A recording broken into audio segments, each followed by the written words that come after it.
Welcome to Hochoka Podcast.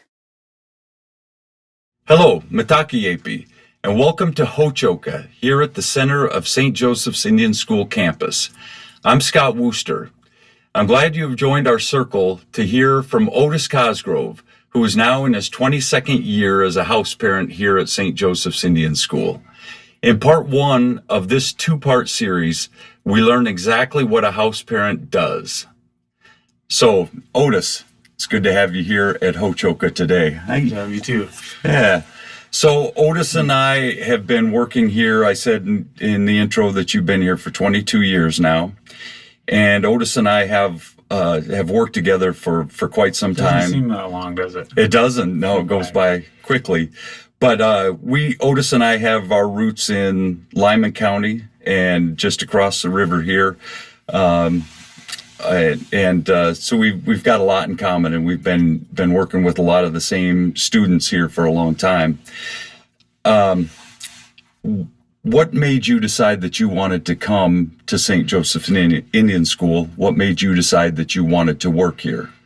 Well, I was working with adjudicated youth at a different place in town here, and I found out I'd really like working with kids. And I had a cousin that worked, and she still works here. And she always encouraged me to come work here. And one year her partner was going to leave, so I applied, and it's the best job I've ever had. It's a really good job, and that's how I got here. That's how I got caught. Right. And that the job was going to be when you came here in 1997, 8. Any expectations that weren't met. Okay. It's I came from a big family, so having a lot of kids around and working, it wasn't unusual to me, or I fit right into it. The job. It's like I trained my whole life to work as a house parent almost. I came from a big family. I spent some time going to school on the reservations. Some of my siblings are Native, my two sisters. So it's like, I don't know. It's like sometimes I think I trained my whole life to, after coming back from the Marines and then starting to work with kids, it's like, I don't know who set that path for. I do know who set that path for me, and it seems like, that I trained my whole life for it. Right. So right. It's not like a job. It's like it's fun for me. If you find something that you really enjoy, it's not like work. Absolutely. And sometimes you're like, man, it's amazing these guys pay me for this. It's that kind of job, for me. So. Well, I see that in what you do, certainly, and the kids that have been with you in your home, they look back on their times with you, and I should say that Otis works with the kids when they're in the 4th, 5th, 6th grade. 4th, 5th, and 6th grade, yeah. And so I work with the kids when they're 7th through 12th. So a lot of those kids you end up passing off into my age group. And all of those kids look back on that time with you fondly. They see you as family. They see you as somebody that's important to them. In 2019, I think this is a pretty neat deal, too. The Coalition for Residential Education gave you the award, the Catherine Hershey House Parent of the Year Award. And I know you, Otis, that you never got into this job and you don't do it to get awards. That's not your deal. That's not who you are. But it was a well-deserved award, and it's a nice award to get. Can you describe any kind of House Parent of the Year moment that you might have had for us? Yeah, I was just talking with the kids about that this morning. I don't know what brought it up, but they could not believe it, That you won the award? I'm working with it right now, yeah. Yeah. You must have been dreaming that, Otis. Yeah. Giving me a hard time. I was shocked when I got that award. Sure. And it was a good trip down to Little Rock to get it. And we had some good times I think we had a teacher that got recognition too. I don't know, just house parenting, I just focused on house parenting and happened to get an award. And I know it's hard to single out maybe one point where you say I deserve that award, or I think probably, just visiting with old kids on the street or their families and seeing their reaction, wanting to talk about old times or wanting to, tell you, wanting to share with you how their life's going now. I would say that maybe points to why I got the award is, that I've managed to develop the kind of relationship where the kids will see me, the old students will see me, and they'll want me to be filled in and in the know about what's going on. Yeah. I'm not a big social media guy, but like one of the students I had wanted me to sign up so he could show me pictures of his kid that was newborn. So I signed up one time for Facebook, and that's probably the only time I've been on it. Right. To see his kid, but he was pretty insistent, you got to see my kid. And so I said, okay, I'll sign up for that. And it's hard to point to one little thing, about why, a point where I deserve that, it's, but probably just the totality of it, Right. One time, one of the families gave me a star quilt. That really surprised me. Maybe I could point to that. That I'd never seen anyone get a star quilt from a family before. And so I was like, I was pretty humbled by that. Started crying a little bit. So yeah, I don't know. But that's a hard question. The other questions you might ask me are easier than that. Right. Right.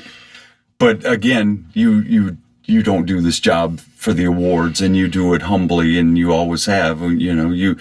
Our house parents, our frontline staff, the folks that work directly with the kids, they're not doing this to get rich. They're not doing it for any other reason, hopefully, than to build relationships with kids and their families. And a star quilt from a family is a pretty nice recognition that you're doing something right by my kid. For the families that trust us and send the kids here, that's a big thing. And I see that with you, that you do care about the families, you do care about the kids genuinely. And that's the award is a nice reflection of that. And you don't do it, you didn't sign up in '98 to win an award, but it's a nice reflection of what that means. I've had a lot of good partners that kept me out of trouble. And that too. I definitely wouldn't have ever got that award if it hadn't been for all the good partners I worked with, and right. And that goes for all the house parents at St. Joe's. We're finally on the podcast, get our recognition. Yeah.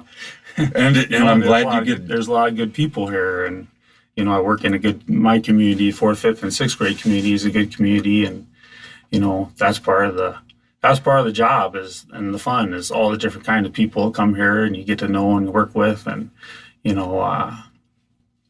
so I gotta think, going back to my partners, I've always had good partners, and right, and and really helped me out.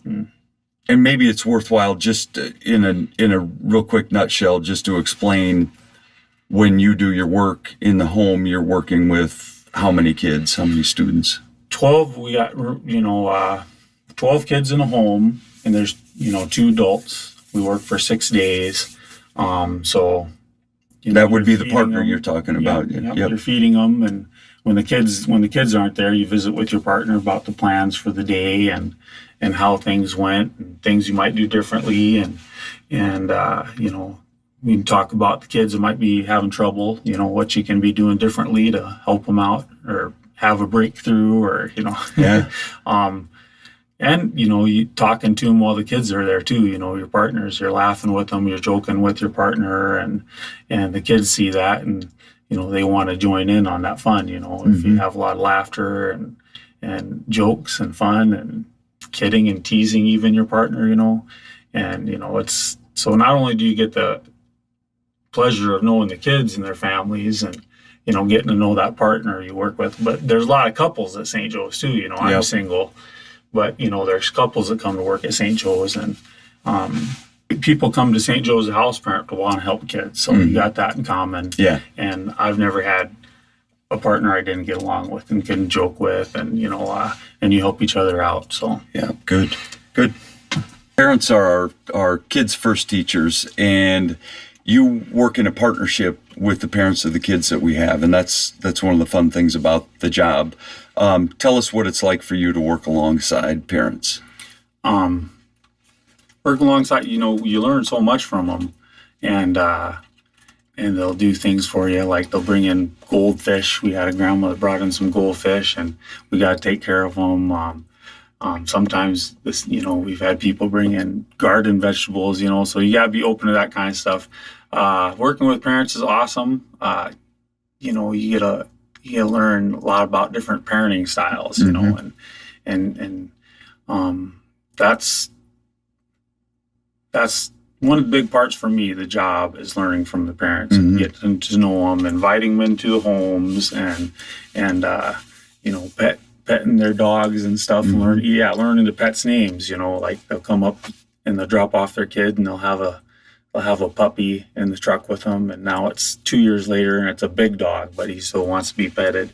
One of the stories I like to tell is I want to learn to make fry bread good, and because Indian tacos. So I had probably over a couple of years, 3 or 4 different moms and grandmas in the house trying to teach me to make fried bread. They're so good at it, though, they don't have a recipe, they'll just throw things together, and you're like, I kind of need a recipe, because everybody's a little bit different, but that kind of thing, even having them come in and helping you cook, and calling them up in the morning sometimes and asking them questions. If you have a question about culture or something, at the breakfast table, you can call them up and ask them, and families enjoy being included in things like that. On our home trip this weekend we just got off of, we invited a mom, and she brought her 4 kids, to eat with us, so just sitting down and breaking bread with them, and it's a lot of fun, and you learn a lot about the kids too, and the kids can see you have a good relationship with their grandma or their mom or their dad, their names, the family names. That makes a big difference. Absolutely. And the vice versa too, you talk about your mom or your dad or your siblings, and they'll get to know them. Was that Cody, your brother Cody? No, that was my brother Luke. But they're interested in getting to know your families too. So I've learned a lot, about culture and about native religion from families. It's a good part of the job is getting to know them, and good thing to do if you know a family is coming in and they used to have a sibling here or family member here, or that grandma used to go to school here. I love, you can ask them questions. What was it like in the old days? And you can get stories to pass on to the kids that are here now, so they always enjoy that. A lot of Chalk Hill stories from that. So that partnership is so important to what we do with kids. That's a good word for nurturing them. Absolutely. How is teaching social skills a vital part of the house parenting role? It is a vital part. That I think the majority of that comes when they see you reacting to the kids. Like if a kid says something rude to you, the other kids are like, "What's Otis going to do?" Or they think there might be an argument between the two house parents or trouble or something. Or sometimes they'll even try to set it up to test you, and they'll be like, what's she going to do, and then they see if you react to it well, like you're keeping your temper, or you can laugh it off or make a joke of it, that goes a long ways to building social skills. Real quick, like, someone didn't flush a toilet, Otis, and they want you to figure out who it is, and you're like, there's a lever on that toilet, you can flush it, and it's not really that big of a deal, I don't know, the social skills happens all day long, and a lot of it is just modeling, and seeing how you react maybe, and it might be new to them if they see someone react in a positive way to that situation. They learn a lot. They learn a lot that way, and they teach us a lot too. You learn a lot about yourself and your own social skills, and if you have them or not. For sure. And we do some very formal social skills programs that we do, but I agree with you that most of it is done just informally in a modeling way where we teach the kids, they watch what you do every day. Once a week we have social skills, some kind of social skills lesson for about an hour. So, So I know we're never supposed to have favorite students, right? You've been here for 20 years now, and you've come across a lot of kids, and if you're like me, they're all your favorites. Is the way it usually works for me. But do you have a favorite moment or a favorite story that you can share with us? It's hard to choose my favorite story. One of the stories I like to tell people is in the mornings we check bedrooms, make sure they're picked up, so one of the kids will say, can you come check my room? So you go in there, and I thought I heard this kid ask me to come in, and the student asked me to come and check his room, and he was, I think he was a 5th or 6th grader at the time, so he wasn't a small kid. And I went in there and I just could not find him. And, several times that happened as I was walking down the hallway and checking rooms for the other kids. And I went downstairs and asked my partner, have you seen him? And she hadn't seen him. And I went back up there. It turns out he's compressed himself into the bottom shelf of his desk. And I had to take a picture of it, but he was like a contortionist. Holy cow. I took that picture and I sent it to his mom. And, it was just amazing to me so every time I see him or hear from him, we got to talk about that, So it's just little things like that, that really stick with you and kind of amaze you. Yeah. And he was just having fun with you. Yeah, he was just having fun with me. And that stuff happens every day. That's the spice of it right there. Yeah. Yeah. So you came here 20 years ago, knew what the job was going to be like. Here you are at this point of your career. Why would you tell somebody to be a house parent? Oh, it's the best job ever. I think you have this job because you want to help people and you're empathetic with people, and you'll learn a lot about yourself, and you get to work with a great team. And if you're a parent and your kids have grown up, I think that's great. I always thought if I had kids of my own and they're out of the house and you're feeling the empty nest, I was feeling the empty nest. St. Joe's is a great place to come, and because it's one big family, and the kids' family is a part of that too, as much as you make it. St. Joe's will, but as far as you can work to go out of your way to get to know those families, they're a part of it, and they like to be a part of it. And there's a lot of support here. We have the resources we need, thanks to the donors, to be there for that, those kids. And St. Joe's is a great place. I've had ideas in the past, and they're open to your ideas if you want to do something. I'd say it's a great job. And it's a consuming job too, because you develop all these relationships, and it's not like an 8-hour day job. It's much more involved than that. And if you enjoy it, it's not even work. It's fun.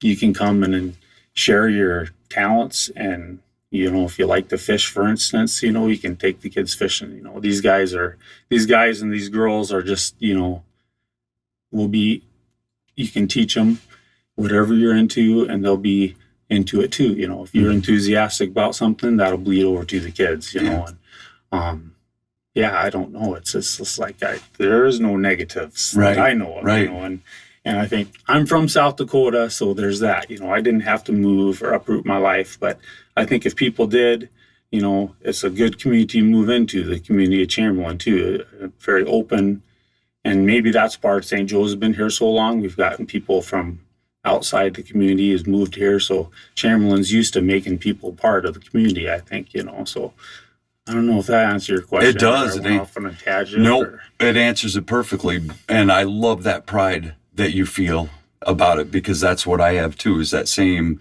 for 28 years. I'm proud of what I do.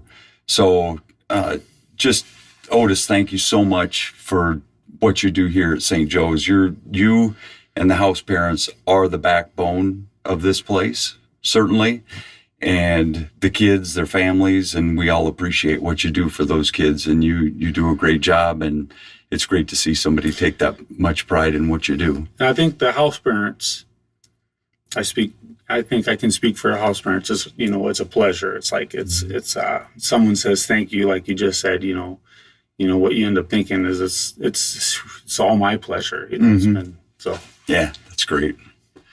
We thank Otis for joining us here at Hochoka at the center of the St. Joseph's Indian School campus, where we talk about issues central to Native American education today. Until the next time, stay centered.